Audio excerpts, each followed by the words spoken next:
Зөвхөн яг өөрийнхөө юугаар бас бодоод байгаа. Манай газар нутагтаа байгаа юу усан доор байгаа одоо агуурс буюу тэрэн дараа нь түүхийн ач холбогдолтой болж хувирах тухай цаг хугацааны ирэхээр. Гэтэл энэ дээр ч нөгөө олон улсын каньонц учраас жишээлбэл гадаадын тэнгист манай түүхтэй холбоотой эд агуурс байж байгаа.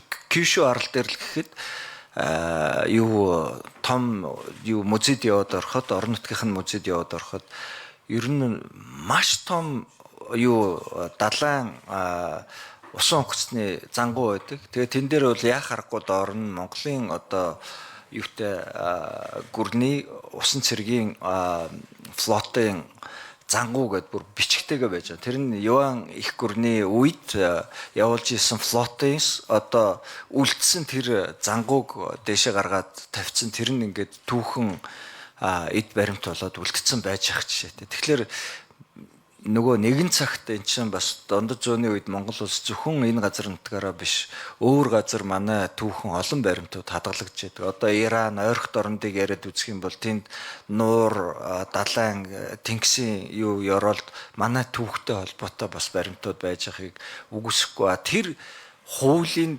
конвенцийн дагуу хадгалагдана гэдэг бол бидний түүх хадгалагдж байгаа гэсэн үг. Энэ утгаараа энэ конвенцд одоо нэгтгэн зөвөө би энийг дэмжиж байна.